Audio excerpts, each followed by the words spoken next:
This video provides clear and easy to apply steps to make your riffs groove.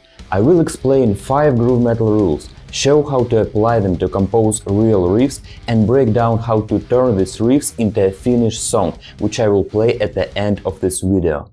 This lesson is made in loving memory of my granny, who has always supported my interests, including music.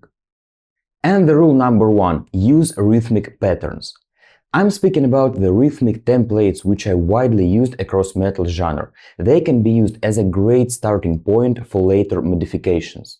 At this specific step we don't care about notes, chords or harmony. Our first goal is to find the groove metal pattern that truly fits your musical idea.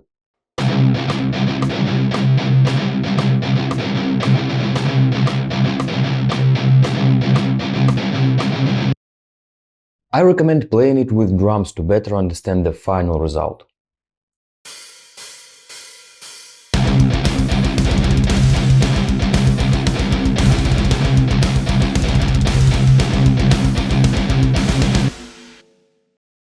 But here's the problem. In general, that pattern works well, but if you only use it as it is, your music will sound flat. That's the reason so many people get disappointed here and don't move forward with rhythmic patterns. So did I when I was a beginner. I avoided using them because they seemed too default. I thought it's just a copy of a million bands before me. But the right approach is to treat it as a starting point for upcoming modifications. If we take a look on any default pattern from a composer's perspective, we could see there's so many musical parameters to change, and that gives endless possibilities of crafting new fresh riffs. And the first huge aspect to modify are the notes. And here's a super powerful technique I want to show you. It will make this riff groove much harder. I call it note mirroring. This technique helps to incorporate more notes into the guitar line while making it even more rhythmically powerful. The idea is to repeat the notes in the opposite order. This is a very popular trick in groove metal. Check it out.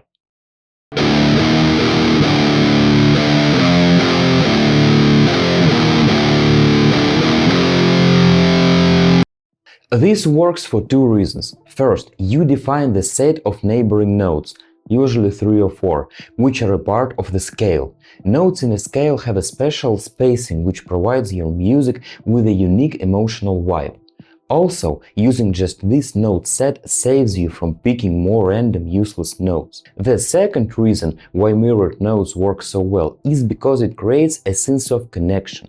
When listener hears the reflected fragment, it feels new but familiar. This is the reason why your music feels more engaging. The more connections you give to a listener, the more coherent your music will sound. Let's apply this technique to the initial pattern. I will add 2 groups of mirrored notes. Along with some more detailed fragments, it will sound like a good verse.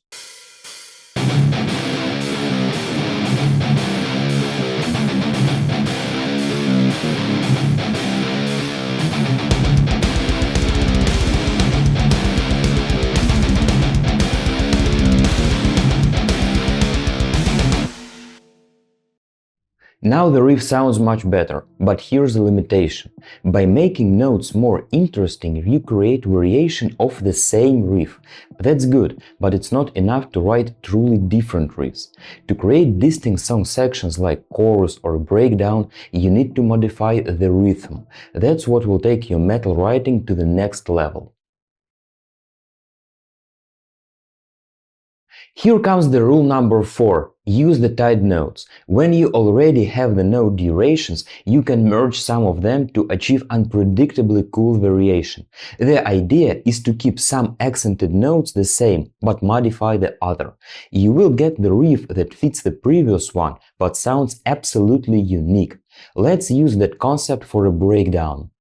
I take the initial riff structure and merge note durations in the absolutely new way, skipping every next duration.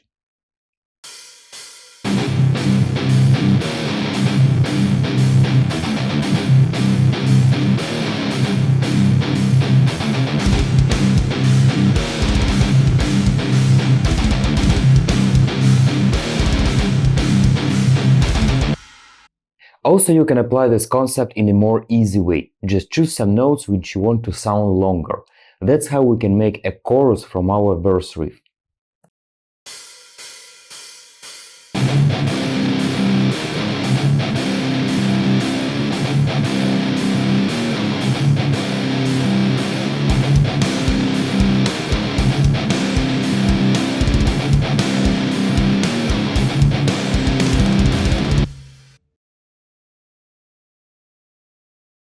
Note and rhythm variations can give you endless riff options. But what if you don't need more riffs? What if you need to change their performance, like making them more aggressive or tense? So here's the rule number 5 for today. Use the contrast sound. I want to show how powerful that is, so I will change only the tone, keeping the initial rhythm pattern without any changes. Every note will be played with pinch harmonics, creating a strong contrast to the original riff. Check it out.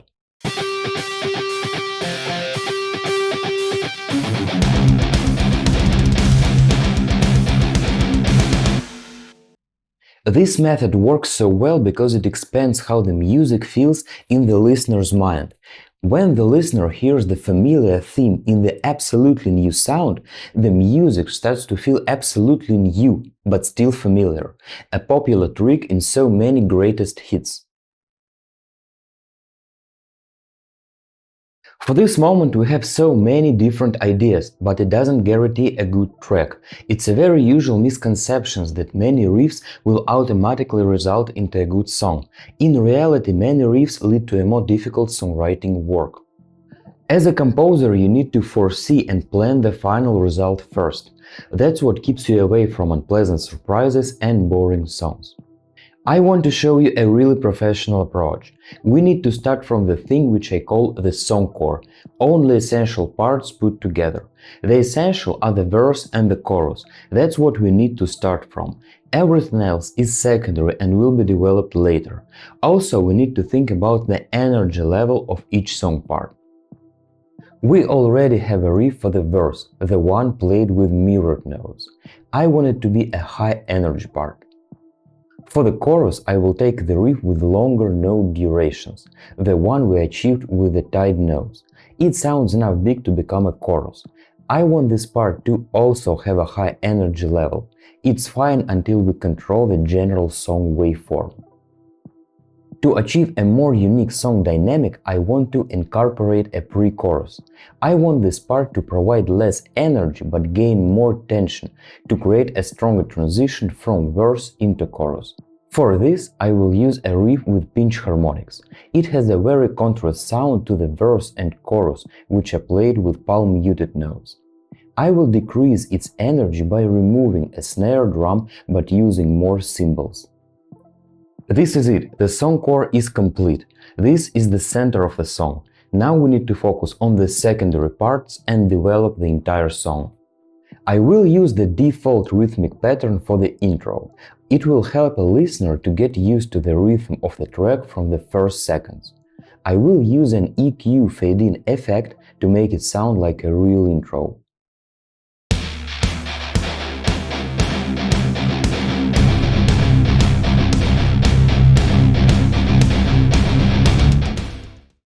After the chorus, I will place the breakdown. It will be a more relaxed part, serving as a natural transition into the following part. Take a look at the entire chart. We are now developing the song form as a waveform story. It prevents the entire track from becoming boring. Trust me, this is far more important than trying to make every riff sound cool at every second. After the breakdown, we can repeat the song core, it's totally fine.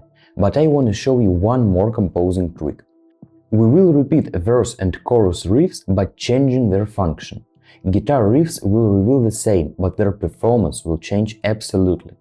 I want to increase the intensity of the second verse by making it a musical culmination of a song. It will be made by using a more aggressive drum line. The second chorus will be played in a much more relaxed way. This creates a strong contrast and turns the final riff into an outro. To do it, I use less intensive drums with a China cymbal. This composing technique is extremely powerful. We are still playing with the balance of new and familiar, but now on the level of song parts. Human brain likes it very much. It's not a new information to analyze, but it provides a familiar feeling in a different context. Hope it was interesting. Please let me know in the comments below if my lessons truly help in your personal composing. Don't forget to like and subscribe. Thanks for watching. Let's hear the finished song.